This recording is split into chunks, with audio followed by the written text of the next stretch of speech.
नमस्कार, मैं हूं ओमकार नाथ शास्त्री और मैं आपके सामने इस समय अष्टमी कक्षा की आमोद पुस्तक को पढ़ने जा रहा हूं, जिसमें से सर्वप्रथम प्रार्थना है और ये केवल कंठस्थ करने के लिए है।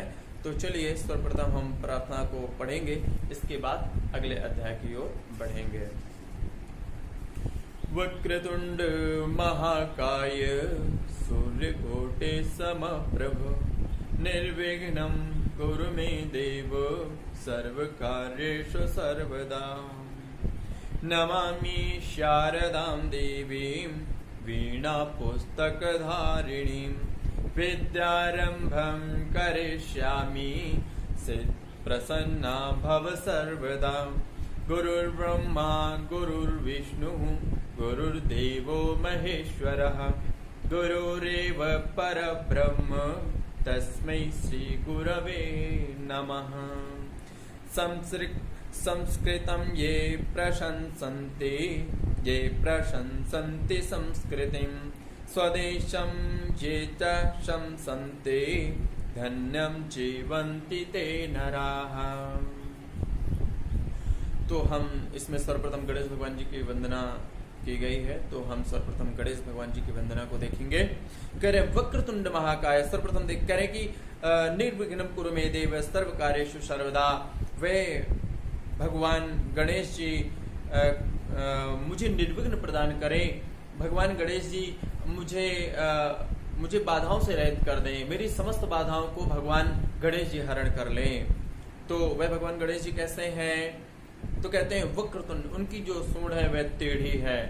भगवान गणेश जी टेढ़ी सूंड वाले हैं और उनका जो शरीर है वह बहुत भारी है।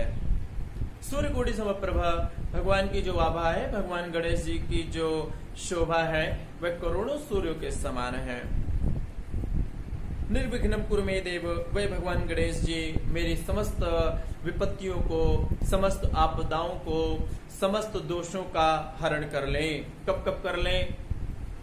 कभी कभी हरण कर लें? बोले नहीं, सदा हमेशा सर्वदा सर्व कार्येषु, प्रत्येक कार्य में, सदा सर्वदा हमेशा प्रत्येक कार्य में, किसी भी कार्य को प्रारंभ करने से पहले भगवान गणेश जी का स्मरण करना चाहिए कि वे हमारे जो कार्य हैं प्रारंभ से लेकर के अंत तक उस कार्य को निर्विघ्न रूप से चलने दें, पूरे कार्य को निर्विघ्न रूप से चलने दें। प्रारंभ भी निर्विघ्नता से हो और उसकी जो समाप्ति है वह समाप्ति भी निर्विघ्न रूप से होनी चाहिए। तो सार की बात सिर्फ इतनी है कि मैं भगवान, इसका तात्पर्य सिर्फ इतना ही है कि मैं भगवान गणेश जी की वंदना करता हूँ और वे गणेश भगवान जी मुझे निर्विघ्न रहित कर दें।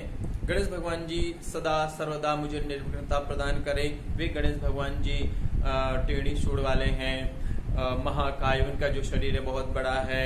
बड़े टेढ़ी सूंड वाले गणेश भगवान जी, बड़े शरीर वाले गणेश भगवान जी मुझे निर्विघ्नता प्रदान करें। सूर्य, करोड़ों सूर्य के समान आभा युक्त भगवान गणेश जी मुझे निर्विघ्न प्रदान करें, मुझे बाधाओं से मुक्त कर दें। ऐसे गणेश भगवान जी की मैं वंदना करता हूँ। आगे कहते हैं नमामि शारदां देवी, मैं माँ शारदा को नमस्कार करता हूँ। वीणा पुस्तक धारिणी, माँ शारदा जो है वे वीणा पुस्तक को अपने हाथ में धारण किए हुए हैं। विद्यारंभम करिष्यामि, विद्या आरंभ के प्रारंभ करने से पहले, विद्यारंभ के समय माँ शारदा को नमस्कार करना चाहिए। प्रसन्ना भव सर्वदा, हे माँ शारदा आप सदा सर्वदा प्रसन्न रहिए मुझसे। हे माँ शारदा मैं आपको प्रणाम करता हूँ, आप मुझसे सदा सर्वदा प्रसन्न रहिए, आप मुझसे सदा सर्वदा हमेशा ही प्रसन्न बनी रहिए।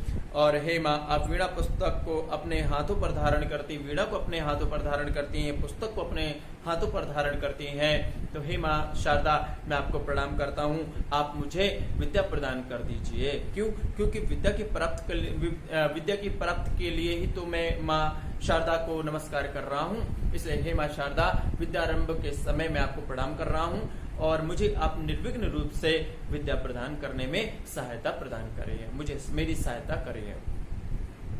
इसके बाद गुरु की वंदना की गई है, क्योंकि जो हम पाठ कर रहे होते हैं गुरुदेव जी के आशीर्वाद से प्रारंभ करते हैं। गुरु के माध्यम से ही हम किसी भी विषय को विषय की जानकारी प्राप्त करते हैं, विषय को पढ़ते हैं। तो यहाँ पर गुरु जी की वंदना की गई है। कहते हैं गुरुर्ब्रह्मा गुरुर्विष्णु गुरुर्देवो महेश्वरः गुरु साक्षात् परब्रह्म तस्मै श्री गुरवे नमः। कह रहे हैं तस्मै श्री गुरवे नमः, मैं उन गुरुदेव जी को नमस्कार करता हूँ। किन गुरु को नमस्कार करता हूँ और क्यों नमस्कार करता हूँ?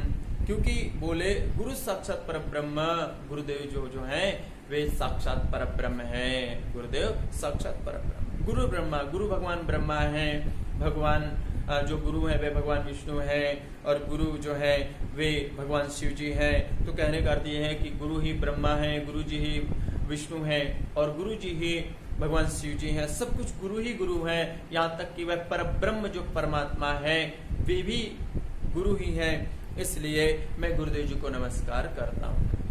गुरुदेव, इसका तात्पर्य क्या हुआ कि गुरु को नमस्कार करने के माध्यम से हम समस्त देवी देवताओं को नमस्कार करते हैं। अगर हमने एक बार भी गुरु को प्रणाम कर लिया तो समझ लो हमने समस्त देवी देवताओं को प्रणाम कर लिया।